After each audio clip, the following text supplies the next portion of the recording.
apa micelară. Dar ce e aia? E de mâncare?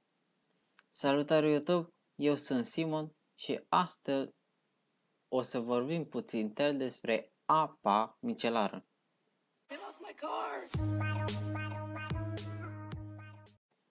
În trecut, apa micelară era folosită de către macheuri la masculin, respectiv macheuze la feminin, profesioniste, care o utilizau pentru a demachia mai repede modelele în timpul unei prezentări de modă, dar erau vândute și în magazinele de machiaj, subminând încet cu încet toate produsele folosite la demachiere din vremea aia. Toate acestea, mulțumită a ceea ce este definită în ziua de azi ca tehnologie micelară. Dar ce este de fapt?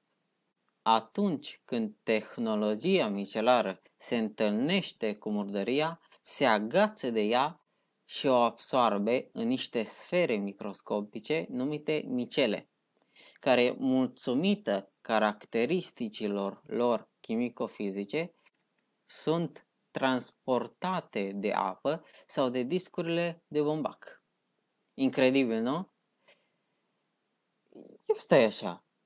Asta este doar o caracteristică a surfactanților, adică acele molecule care stau la baza detergenților și care au o natură dublă.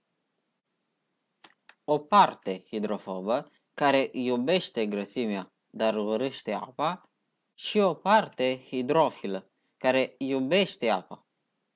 Când diluăm surfactanții în apă, ei tind să se apropie unul de celălalt și să formeze niște structuri microscopice ce au o formă sferică, cu toate capurile care iubesc apa în exterior și toate cozile care urăsc apa în interior. Știți cum se numesc aceste sfere? Micele. Micelele nu sunt nimic altceva decât niște structuri care se formează de fiecare dată când diluăm un detergent în apă. Și dacă am vrea să dăm o definiție științifică apei micelare, ar suna cam așa: soluție apoasă de surfactanți cu o concentrație suficientă pentru a forma micele. Adică, mai pe românește așa, apă și săpun. Atât. Te miri, nu? Diferența dintre săpunul cu care ne spălăm pe mâini și apa micelară se află în cantitatea și delicatețea surfactanților. Dar care este diferența dintre apa micelară și celelalte demachiante de pe piață pe care le găsim la magazin? Numele. Diferența stă doar în nume. Gândiți-vă puțin. Dacă se numea apă cu săpun, o mai cumpăra cineva?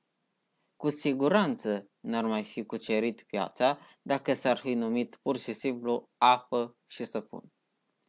Cine a pus pe piață comercială prima apă micelară a efectuat o operație de marketing numită renaming, adică a da un nume nou unui produs care există deja. Produsul care exista sau încă există se numește gel de curățare pentru ten, pe care l-au redenumit apă micelară.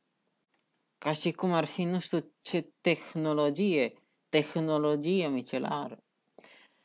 După ce popularitatea apei micelare a scăzut, adepții marketingului au trebuit să vină cu alte idee pentru a rămâne pe val. Așa că au apărut noi produse micelare. Să dăm un exemplu: șampon micelar. În unele cazuri, apa nici nu există în componența produsului,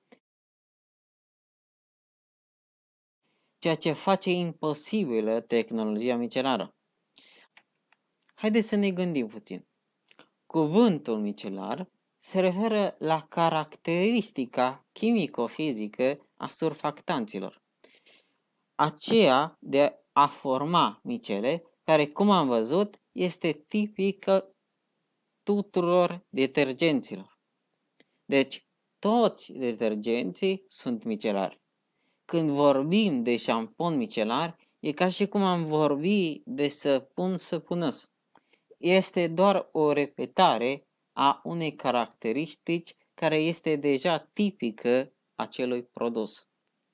Efectul obținut cu această strategie de marketing este acela de a împrăștia ideea că produsele funcționează mulțumită caracteristicilor datelor. Apa micelară nu funcționează pentru că este un detergent oarecare, ci pentru că folosește tehnologia micelară. Și cam atât pe azi. Dacă știți niște exemple de renaming, vă rog să le scrieți în comentarii. Și astăzi m-am decis să arăt sursa principală a acestui video, doar că am ascuns-o foarte bine în video și doar cei mai deștepți oameni o să poată să ajungă la sursa inițială. No, bun. Eu am fost Simon. Pa! Da. M-am hotărât ca de acum încolo în videourile mele să pun gen la sfârșitul videourilor mele să pun gen 1, 2 sau 3 videoclipuri amuzante. Sper să vă plac. Sper să fie amuzante. Eu am fost Simon. Pa! This crab grabbed a jellyfish and then put it on its head to protect itself from predators.